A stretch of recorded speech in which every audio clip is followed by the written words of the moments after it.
In the Forum Romanum, where Rome's most prosperous slave dealers conducted their business, an aging woman stood on the auction platform.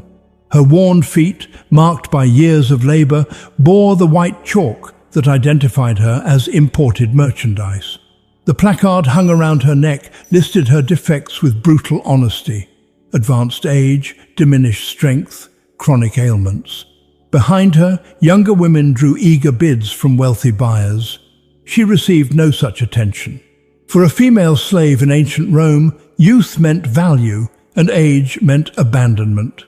Roman slavery claimed between 5 and 10 million people across the empire, and women comprised a substantial portion of this enslaved population. They labored in kitchens, workshops, and wealthy households, their bodies considered property under Roman law, with no claim to personal rights or protections. Unlike their male counterparts, enslaved women faced dual exploitation as laborers whose productivity declined with age, and as beings valued for reproductive capacity that diminished over time. When the years stripped away their usefulness, Roman society revealed its darkest calculations about human worth. The calculated withdrawal of medical care. Roman masters approached the health of their slaves through the lens of economic utility. An enslaved woman in her productive years might receive basic medical attention not out of compassion, but because maintaining her capacity to work protected the master's investment. The agricultural writer Columella, writing in the 1st century, recommended specific food rations for slaves based on their output, treating human sustenance as carefully calibrated fuel for labor machines. But age transformed this economic equation. When strength faded and productivity waned, the financial logic that once justified minimal care evaporated entirely. Cato the Elder embodied this ruthless pragmatism. As Plutarch recounted in his biography of Cato, the statesman treated slaves like beasts of burden, using them to the uttermost and then driving them off and selling them when they grew old. This practice, Plutarch observed with clear disapproval, marked a thoroughly ungenerous nature that recognized no bond between human beings except necessity. The cruelty extended beyond mere neglect. Some masters, unwilling to bear the expense of caring for elderly or sick slaves, resorted to abandonment as a cost-saving measure. By the mid-1st century, this practice had become sufficiently widespread to demand imperial intervention. The Tiber island, home to a temple of Aesculapius the healing god, became a dumping ground where masters left slaves they deemed too expensive to treat. Women who had spent decades serving their masters found themselves abandoned in this sacred precinct, left to die or recover on their own. Emperor Claudius finally addressed this horror around 50 CE, decreeing that slaves abandoned when sick or elderly would be granted freedom if they survived. The law further stipulated that masters who chose to kill such slaves rather than abandon them would face charges of murder. Yet this legislation revealed more than it resolved. The very need for such a law confirmed how common the practice had become, and the provision about killing versus abandoning suggested masters weighed these options as viable alternatives. For aging female slaves, medical abandonment carried particular cruelties. Women who had served as wet nurses, raising their masters' children while their own offspring were sold away, received no gratitude when age diminished their usefulness. Those who had worked until their bodies broke from years of grinding grain, hauling water, or standing at looms found themselves cast out precisely when infirmity made survival most precarious. The brutality of the late-life slave market. When abandonment seemed too risky or legally complicated, masters turned to the slave markets that operated throughout the empire. Rome itself maintained two major markets, one near the Temple of Castor in the Forum, another at the Saepta Julia in the Campus Martius.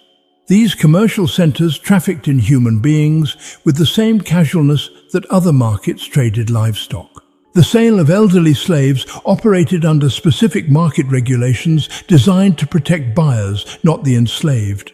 The Edict of the Aediles required sellers to disclose any diseases or defects that might diminish a slave's capacity to work. For aging women, this meant public proclamation of their declining worth. The placards hung around their necks detailed chronic ailments, reduced strength, and advancing years. Sellers presented them openly on raised platforms so potential buyers could inspect thoroughly, checking teeth like livestock, looking for signs of illness, and assessing the toll years of servitude had taken. According to Diocletian's price edict from 301 CE, which set maximum prices across the empire, female slaves commanded lower prices than males even in their prime years.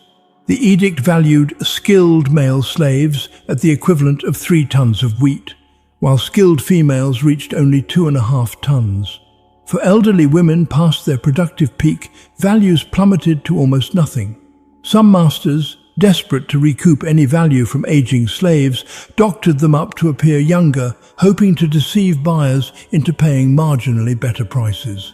The reality facing these women was grim. Buyers sought bargains, not compassion. An elderly female slave might end up purchased by someone operating a mill or workshop where brutal labor would finish what age had started. Others were sold to establishments where their remaining labor was exploited under harsh and degrading conditions, allowing owners to extract whatever small profit remained. Cato the Elder again exemplified the calculating coldness that governed these transactions.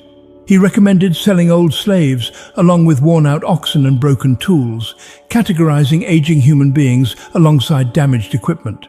When Plutarch challenged this practice, observing that even old draft animals deserved care after years of service, he highlighted a moral failing at the heart of Roman slavery: the complete erasure of human dignity beneath property considerations. Labor, punishment, and exploitation until death. Even when not sold or abandoned, aging female slaves experienced no respite from exploitation. Roman law granted masters nearly unlimited authority over their property, and that authority extended to extracting labor until death. Women who spent their youth in domestic service found their workload undiminished by age. Those who had served as kitchen workers continued hauling water and tending fires regardless of aching joints or failing eyesight. Former hairdressers and personal attendants found themselves reassigned to cruder tasks as age stripped away the qualities that once made them desirable. The textile workshops that employed thousands of enslaved women showed no mercy to those whose fingers grew stiff or whose vision dimmed. Agricultural estates proved particularly merciless. Women who labored in the fields from dawn until darkness faced the same demands in their later years, their aging bodies pushed to match the output of younger slaves. When an enslaved woman could no longer meet quotas, punishment followed. Roman masters employed a range of punishments to compel obedience and maintain productivity. Flogging remained the standard response to perceived laziness or insufficient output. Branding marked repeat offenders or those who attempted escape. The cruelty extended into all aspects of their existence. Cato the Elder deliberately fostered dissension among his slaves, believing that harmony among them posed a threat. He charged fixed fees for male slaves to spend time with female slaves, monetizing even their private interactions. After dinner parties, he ordered the flogging of any slave who had shown the slightest remiss in service, regardless of age or years of faithful work. For aging women who had endured decades of exploitation, the final years brought no dignity. Those who collapsed from exhaustion might be abandoned. Those who spoke of their suffering faced punishment for ingratitude. Those who could no longer perform their assigned tasks discovered that a lifetime of service meant nothing against the cold arithmetic of present utility. The denial of freedom and legal abandonment. Manumission, the formal process of freeing slaves, represented the single hope that might make years of suffering bearable. Roman society practiced manumission more frequently than many other slave societies, and the possibility of eventual freedom functioned as a tool of control, encouraging compliance and diligent service. Yet for aging female slaves, this path to freedom proved particularly treacherous. The economics of manumission worked against elderly women. Masters often required slaves to purchase their freedom, setting prices that reflected the slave's remaining productive years. A young woman in her teens or 20s, with decades of labor ahead, might negotiate manumission by promising years of service or accumulating savings from small earnings. But an aging woman, whose productive capacity had diminished, faced impossible calculations. Few would loan money to slaves with limited earning potential, and masters saw no incentive to free someone who had already given their best years. Augustus's marriage laws created a specific path to freedom for enslaved women who bore children. A female slave who produced a certain number of children could earn manumission. Yet this provision offered little hope to those already past childbearing age.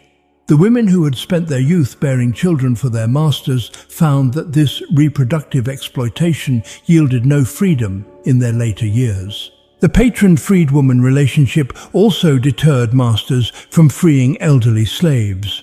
Upon manumission, the former master became the freedwoman's patron, and she owed lifelong obligations of service and respect. For aging women with diminished capacity,